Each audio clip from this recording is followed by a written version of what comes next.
நிறைய பேருக்கு மனசில் ஒரு மாய பிம்பம் இருக்குது.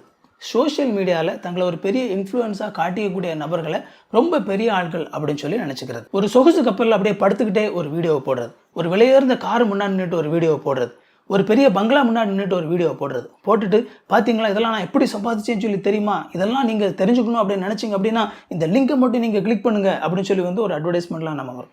அந்த மாதிரி அட்வர்டைஸ்மெண்ட்லாம் நம்ம பார்க்கும்போது அடேங்கப்பா சார் இவர் ஒரு மிகச்சிறந்த ஒரு பிஸ்னஸ் பயிற்சியாளராக இருப்பார் போலையே அப்படிலாம் நம்ம நினைப்போம். ஒரு சிலர் அந்த லிங்கெல்லாம் நீங்கள் கிளிக் பண்ணி உள்ளே போனீங்க அப்படின்னா 99 ரூபாய் காசு நீங்கள் பே பண்ணீங்க அப்படின்னா உங்களுக்கு இந்த வீடியோ பார்க்கலாம் அப்படின்னு சொல்லி முதல்ல ஒரு ஆப்ஷன் வரும்.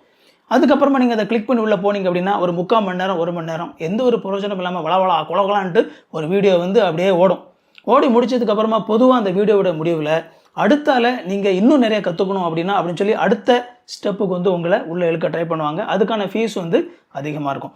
ஸோ இந்த மாதிரி தங்களை ஒரு பெரிய இன்ஃப்ளூயன்ஸாக சோஷியலில் வந்து தங்களை ஒரு பெரிய பிஸ்னஸ் மேக்னெட் மாதிரி காட்டக்கூடிய பல நபர்கள் வெற்றி அடையணும்னு சொல்லி துடிக்கிற பல நபர்களுடைய இந்த ஆசையை பயன்படுத்தி அவங்ககிட்ட இருந்து இந்த காசை வாங்குறதுக்கான முயற்சியை தான் அவங்க செயல்படுத்துகிறாங்களே தவிர பொதுவாக இந்த மாதிரியான ஆட்கள் எந்த விதத்திலும் உங்களுடைய வெற்றிக்கு பெரிய அளவில் பங்களிக்க மாட்டாங்க. நீங்கள் சார்ந்து இருக்கிற துறையில், நீங்கள் வெற்றி அடையணும்னு நினைக்கிற துறையில் ஏற்கனவே வெற்றி அடைந்திருக்கிற, வெளிப்படையாக வெற்றி அடைந்திருக்கிற ஒரு சில நபர்கள் இருப்பாங்க அப்படின்னா அப்படிப்பட்ட நபர்களை தேடி பின்பற்றுங்க. அவங்களும் சோஷியல் மீடியாவில் இருப்பாங்க.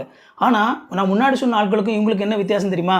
அவங்க கூவி பார்த்தீங்களா நான் ஒரு பெரிய சக்ஸஸ்ஃபுல் பிஸ்னஸ் மேன், என்ன எல்லாரும் ஃபாலோ பண்ணுங்க, நீங்கள் ஃபாலோ பண்ணீங்க அப்படின்னா நீங்கள் சக்ஸஸ் ஆயிடலாம் அப்படிலாம் சொல்லிட்டு இருக்க மாட்டாங்க. அவங்க பேசாமல் அவங்க வேலையை பார்த்துட்டு இருப்பாங்க. அப்படிப்பட்ட நபர்களை நீங்கள் தேடி நீங்கள் பின்பற்றுங்க. அவங்க ஒரு சில நேரங்களில் வந்து ஒரு சில இன்டர்வியூவில் பேசுவாங்க, அல்லது வேறு விதங்களில் அவங்களோட அனுபவங்களை பகிர்ந்து கொள்வாங்க. அதெல்லாம் நீங்கள் வந்து கற்றுக்கிட்டு அதிலிருந்து இன்புட் எடுத்துக்கோங்க. அல்லது ஒரு சில இன்ஸ்டிடியூஷன்ஸ் நீங்கள் போனீங்க அப்படின்னா உங்களுடைய துறை சம்மந்தப்பட்ட வெற்றி பெற்ற நபர்களை அவங்க அழைச்சிட்டு வந்து அவங்களெல்லாம் பேச வைப்பாங்க. அவங்ககிட்ட இருந்து நீங்கள் என்ன செஞ்சுக்கலாம்னா கற்றுக்கலாம். ஆனால் இந்த மாதிரி ஆன்லைனில் கூவி அழைக்கக்கூடிய நபர்கள் பின்னாடி நீங்கள் போனீங்க அப்படின்னா உங்களுடைய வெற்றி அதோ வெற்றியை கைவிடாதீங்க, தொடர்ந்து பயணிங்க. இந்த வீடியோ உங்களுக்கு ரொம்ப யூஸ்ஃபுல்லாக இருந்திருக்கும் அப்படின்னு சொல்லி நம்புகிறேன். இதே மாதிரி இன்னும் நிறைய யூஸ்ஃபுல்லான வீடியோஸ் நம்ம சேனலில் இருக்குது, போய் பாருங்கள். இந்த வீடியோ பிடிச்சிருந்தா அப்படின்னா அந்த வீடியோ லைக் பண்ணுங்கள். இது வரைக்கும் சேனலை சப்ஸ்கிரைப் பண்ணல அப்படின்னா சேனலை சப்ஸ்கிரைப் பண்ணிக்கோங்க. அண்ட் உங்களுக்கு நோட்டிஃபிகேஷன் ஒன்று நினச்சிங்க அப்படின்னா பெல் பட்டனை கிளிக் பண்ணிக்கோங்க. இன்னொரு யூஸ்ஃபுல்லான வீடியோவில் சந்திப்பா friends. Thank you. God bless you.